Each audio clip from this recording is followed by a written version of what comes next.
Okay, Drumdums, it's time to review The Dark Knight. It's not the review that they deserve, but it's the review that they need right now.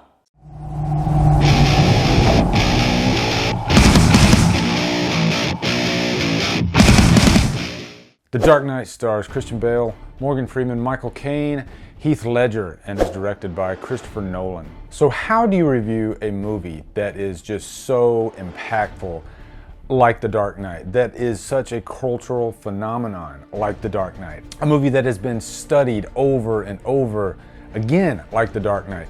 A movie that every television show since 2008 has completely, for lack of a better term, ripped off. The Dark Knight is such a special movie, not to just me, to everybody. It touched the nation, really. So we're gonna get into that. We're gonna get into why I think The Dark Knight is really just so special, really the greatest comic book film of all time. And it really is the one movie that encouraged me to actually create a new rating.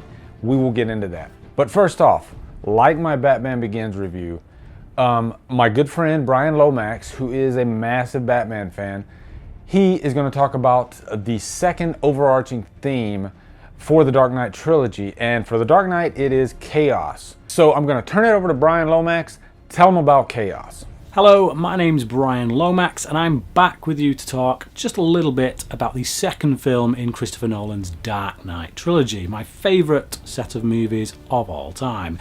This one being my absolute favourite. This is my number one movie. And the theme of this film, the predominant theme of this film, I think, is chaos. And that has never been so perfectly personified than in the character of the Joker, played here by Heath Ledger, of course, who went on to win an Oscar for this brilliant performance. But what this character does is he's a whirlwind, he's a tornado. He just comes in, causes a whole lot of chaos for all of our main characters, and then exits stage left at the end. But what the film deals with is the fallout from that. So this chaos that the Joker causes, that he leaves this city in this mess, how do we go forward from that? How do we move on from that? Like in the first film, we talked about this fear of terrorism and goodness knows what. This is kind of the embodiment of that. The Joker is the ultimate terrorist. So we're being struck with that chaos. So how are we going to react? Are we going to fold?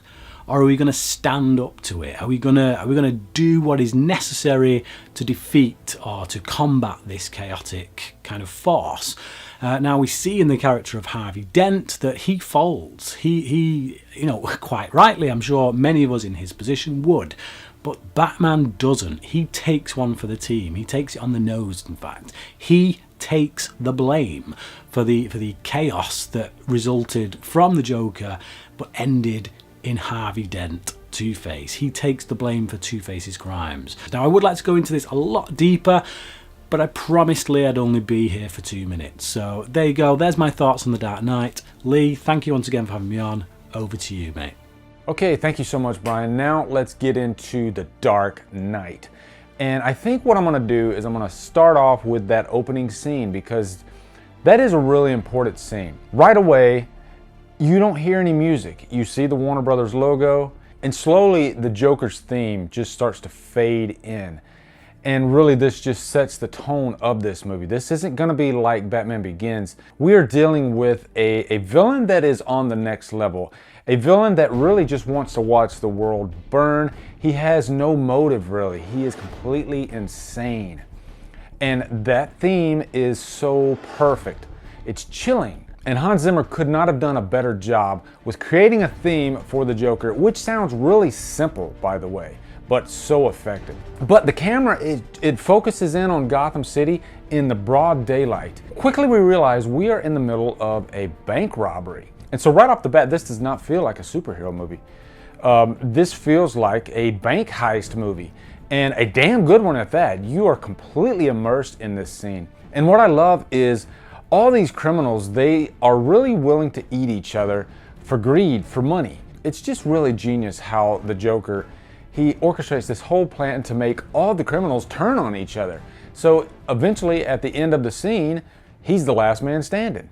And the scene is directed so well by Christopher Nolan, because you don't really know which one is the Joker until the last frame of that scene where the Joker takes off his mask and says, I believe whatever doesn't kill you simply makes you stranger. And on a side note, I remember seeing that scene on the Batman Begins Blu-ray because they included it as an extra feature. And I just remember watching that 6-minute scene almost 100 times, I think. And I just always wondered what is gonna be that next scene after we see the Joker. And so when I finally sat in the theater watching The Dark Knight, I was immediately consumed with this massive rush. That's how bad I wanted to see this movie. Now in The Dark Knight, the DEA, they are seizing all the mob's money.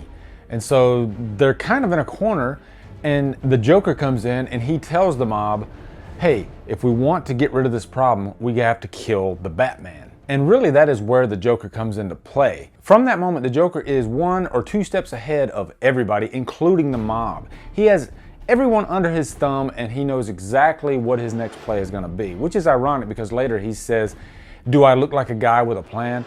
But we all know he definitely had a plan throughout the whole movie. What that end game was, I'm not sure, but he always knew exactly what he was gonna do. But Harvey Dent, played by Aaron Eckhart, he is Gotham's White Knight. He is the reason why Bruce Wayne is considering hanging up the Batcowl. He doesn't need to be Batman anymore. Harvey Dent has almost single-handedly gotten rid of all the crime in Gotham. If it wasn't for the Joker, then Bruce Wayne wouldn't have to be Batman. But long story short, the ultimate endgame for the Joker in The Dark Knight is to take Gotham's White Knight and prove that even he can be corrupted. And he does that in a few ways. One, he psychologically tortures Gotham City, including Batman, including Harvey Dent, including Commissioner Gordon, and even the mob. And also, everything the Joker threatens to do, he does it. If he says he's gonna blow up a building, he blows up a building. If he says he's gonna kill somebody, he does it. That is what's so effective about this. Time and time again, we've seen so many movies where the villain makes all these threats but never follows through with them. But not the Joker. The Joker says he's gonna do something, he does it. Now, if you notice, I'm talking about the Joker a lot because he is so important to The Dark Knight. To me, he's the reason why The Dark Knight is one of the greatest superhero movies. Heath Ledger pulled out a performance that to me is one of the greatest cinematic performances I've ever seen. He completely embodied this role. He changed himself for this role. He sticks the blade in my mouth. Let's put a smile on that face. And what's also interesting is when it was first announced that Heath Ledger was going to take on this role, everybody was against it. Nobody thought that this young 27-year-old actor could take on a role as big as the Joker. And really, you can't blame him for thinking that. Plus, he was following in the footsteps of Jack Nicholson, who himself did a fantastic job as the Joker. But Heath Ledger really changed the way the Joker is in this movie. Completely different type of Joker than Tim Burton's Batman. He's much darker. There is a little bit of comedy there, but it's a dark comedy. There are some scenes where he comes across as kind of a horror villain. Look at me! You see, this is how crazy Batman's made Gotham. You want order in Gotham. Batman must take off his mask and turn himself in. Oh, and every day he doesn't, people will die. Starting tonight. I'm a man of my word. And I could really spend an hour talking about all the scenes and the one-liners that Heath Ledger pulls off in this movie. There are so many of them. Now, my favorite scene in The Dark Knight has to be the interrogation scene between Batman and the Joker. And the reason it's such a great scene is because of the buildup of these two characters throughout this movie, and they finally come together. And really, you don't even have to have the Batman costume, and you don't have to have the Joker makeup. That's what's so great about The Dark Knight. You take away all the costumes, and really, you have a crime drama.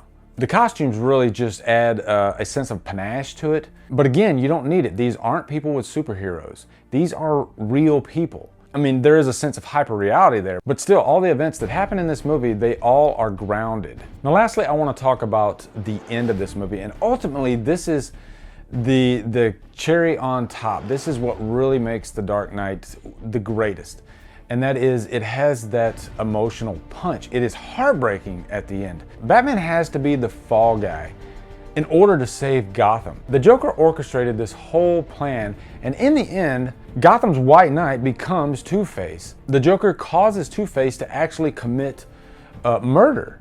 And in the end, he even wants to kill Commissioner Gordon and his family. And the only way in the end to save Gotham is to lie, to say that Batman is responsible for all the death that happened as a result of Harvey Dent.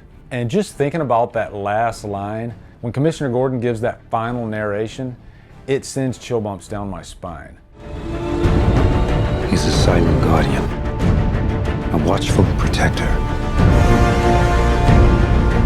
a dark knight. Guys, in the end, remember earlier when I said that The Dark Knight has actually created a new rating? That rating is unicorn. It sounds silly, but there is a rating for me above Trapped on an Island. And let me explain what a unicorn is in my mind. If you had 100 movies that are trapped on an island, 1 or 2 of those movies, maybe 3, can fit into the unicorn category. This is a movie that is a cultural phenomenon. This is a movie that has such a deep personal impact to not only the viewer, but most viewers. And also The Dark Knight actually topped the IMDb top 250 for a few months after it first came out. So is unicorn a rating that I'm going to be using often? Very rarely, actually. But for a movie like The Dark Knight, I have to give it that rating. The Dark Knight is a unicorn. So guys, that is it. That is my review for The Dark Knight. I'm looking forward to getting out my Dark Knight Rises review within the next week or 2. And also, what are your thoughts on The Dark Knight? And what kind of impact did it have on you when you first saw it? Also, I'd like to thank Bryan Lomax for helping me out on this one, and he's going to be helping me out on the next one. Please subscribe to his channel. Awesome stuff. Make sure you join the Killer Flicks Facebook group where we talk horror all day, every day. Like, subscribe, comment, follow me on Facebook, Twitter, Instagram, and Letterboxd, and Drumdum out.